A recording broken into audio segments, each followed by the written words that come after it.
Hi Virgo, welcome to Higher Source Tarot for your weekly tarot check.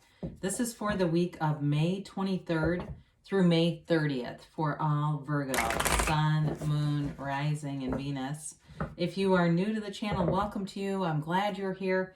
I post new readings every Monday and then again on Friday. So if a reading doesn't resonate, you can check back in a couple of days, watch a different part of your chart, or even look around on the Monday readings because the format is different on every week on Monday, different style of reading. Thanks to everybody for subscribing and hitting that like button and just watching the readings. I do appreciate it very much. It's fun. We'll keep doing it. And if you haven't subscribed, I'd love to invite you to join us and subscribe. Then you'll know if there's announcements made here. All right, let's begin and get the advice for Virgo. Sun, Moon, Rising, and Venus. What does Virgo need to know, please? What messages do you have for Virgo, please? Okay. We'll begin here with the tarot, and then we'll have the angel answers, too. All right, you've got the Six of Pentacles, the Ace of Cups, the World, the Knight of Swords, the Two of Wands, the Chariot here, the Seven of Cups, and the Nine of Cups. Very watery kind of a reading. Got a lot of water here, a lot of emotion.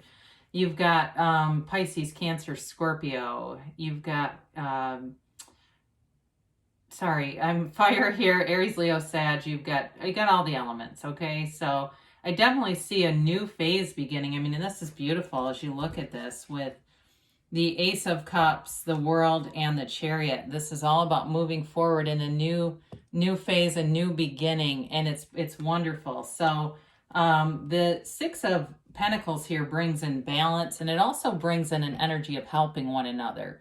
So you may find that this could be work-related where you're just in a very helpful vibe at work, or it might even be around in your neighborhood or community. And if you live in an apartment, you know, somebody gets a flat tire, they get locked out of their place or something like that. It just feels like this sort of helpful give and take kind of energy around you. Now in a relationship too, though, there's reciprocity here. So it's bringing in balance and it's bringing in kind of a harmonious blend, especially if you are in a relationship or you attract someone where there's some differences. It's not, I get the word, there's no competition, okay? It's not about who's right here. It's sort of enjoying those differences rather than trying to eliminate them.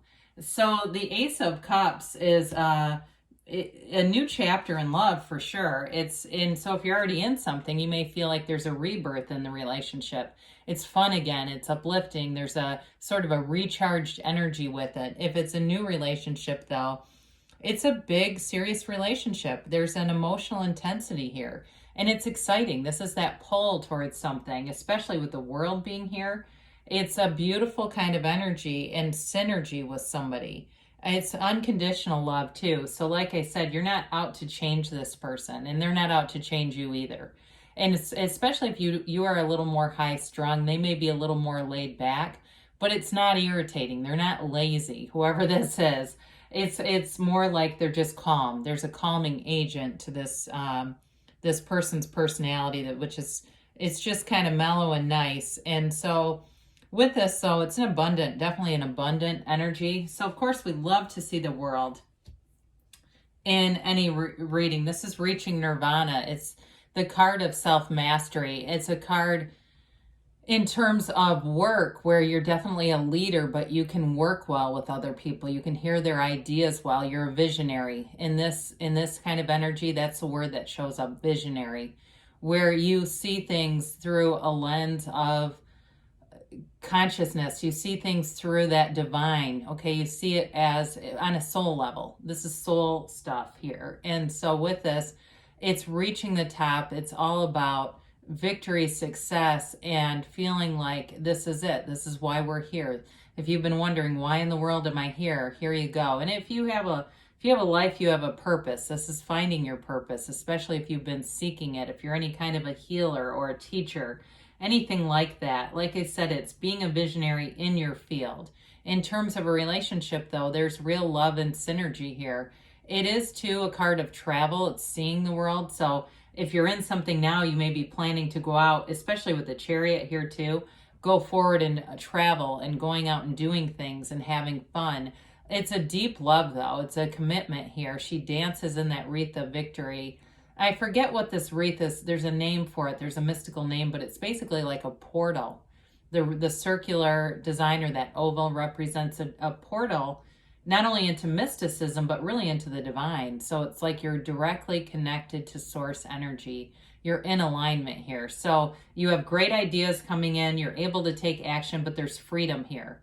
There's no restriction. It's being able to move forward with ease and in a way that's not reckless. It's just without the fear and the second guessing. There's no looking back. There's no questioning yourself here. You know what to do, and you take the actions to do it in this energy. So the Knight of Swords comes in, and this is communication. It may be sudden, and there may be something that rocks the boat a little bit, feels more work related to me, but you've got the equilibrium going with that Six of Pentacles. So if there's some sudden shift, especially if you don't have enough workers, you may find that you have some idea to maximize your resources. There may be some communication that could be, I get the word devastating. It could be, but it's not going to be. I feel like whatever you have going here, you're going to be able to mitigate challenges. And this can be a challenging energy. So I do feel like you get some kind of information where maybe too, if you're working, if you have like, I think I mentioned a nurse, if you get like overtime, or you're in a job, maybe it's healthcare in general or something where there's overtime, you may find they're wanting more and more out of you. It brings in money, but it may be that there's this continued thing of who else can work, who else can pick up this extra work. And so with that though, you may at some point find that you're going to put a boundary up, but in the meantime, you're going to make money off of it. So the Two of Wands comes in, and this again, that visionary energy keeps coming. It's looking at your life. It's looking at the landscape. He holds the world in his hand, but wants a bigger world. It's continued expansion. And with the world too, that's again, that on top of the world, it's expansion. And it's this energy of, in a relationship too, really looking at it long term, and it's commitment, wanting to see where else are we going with this. But there's no anxiety or fear here. This is a card of success. It's evaluating it and having someone who also is in, even though there's some differences, it feels like they are in the same mindset. It's two people moving forward. It's not an imbalance in terms of who somebody wants this and the other person's not wanting it. You know, generally when somebody is afraid of commitment and things like that, they're just not ready for the relationship. They may not be a match energetically. That's, you know, it's part of life. So the Chariot is a really powerful energy. It's law of attraction energy. It's really creating with your mind. If you can see it in your mind, you can have it in your reality with the Chariot. I mentioned earlier, this is a card of travel too. I see somebody looking at flights, looking at TripAdvisor, reviewing things, looking ahead at making travel plans that you're going to end up going to, especially if it's somewhere tropical. It looks beautiful, whatever you're looking at doing here. This is a card of creating and knowing that you're creating your own reality. So you may start to have a lot of synchronicities, and you may even be trying to find them. You may decide, I'm going to see butterflies, or I'm going to, you know, I'm finding money. You say, I'm finding money all over the place. And the next thing you know, you're finding it in your desk. You're finding it on a ledge, like a stair railing. It's like all in these random places, but it's attraction, and it feels like kind of a funny little game somebody's playing, just testing, right? Just testing it a little bit and finding that there's a reality here. There's a universal law at work. The Seven of Cups is going to offer you choices. So I don't feel like this is, though, not seeing good choices. I feel like it's more of just an abundance of choices. And with the World and the Chariot, you will pick the right situation for yourself. This is not going to be a deterrent. It's going to be really about having an abundance of opportunities for you. Like I said, you're going to have some work things coming up here, and they're going to offer you things, and you may or may not take them. It's going to depend on how balanced you feel energetically, because you may get going and doing a lot and getting a lot of money, and you may decide to take a break. I just keep getting that, where it's like you're going and going and going, and then the money's nice, but you go, wait a minute, I need to get back to center for a minute here. So the Nine of Cups is a card of wish fulfillment, attainment. He's proud of those cups. He's lining up and saying, look at my cups. Aren't they beautiful? So in the money situation, again, I feel like you're going to be lining up money here and being able to buy extra things for yourself. And that's going to be really nice. Having that freedom, that money feels like freedom. That's why we want it. But I also feel like in a relationship, again, there's this give and take energy going on here, and it's a really nice complementary energy. And so with this, you're both giving in different ways. It's giving and receiving, but there's a, like I said, there's a nice balance with it. So let's see here what the angels have to say for you, Virgo. Really nice reading for you, though. I like this. And okay.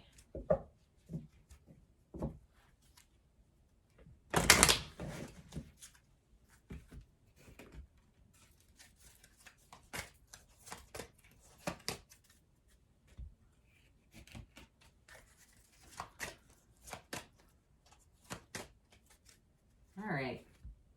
You've got here improving health. So this can be spiritual health, especially with the world showing up. There may be, if in the past you were out of alignment, you're getting into alignment. You're going through that portal, through that wreath of victory, and into feeling really balanced and like you're really in control of your own life, because you are. You've got peaceful resolution. So, with that Knight of Swords, like I said, there may be some little information that comes in that could be challenging, but I feel like you'll navigate around it. And you do have compromise. I think that could be the work-related stuff. I really do feel like that's related to anybody who's got a lot of demand for their time, and it brings in positive things, but there's also a cost with it, right? It's sort of that balance of the cost and what you're receiving in the near future. Now you got don't stop, okay? So you're on the right path here for sure, Virgo. Good things are happening for you. I love you, and I'll be back again soon.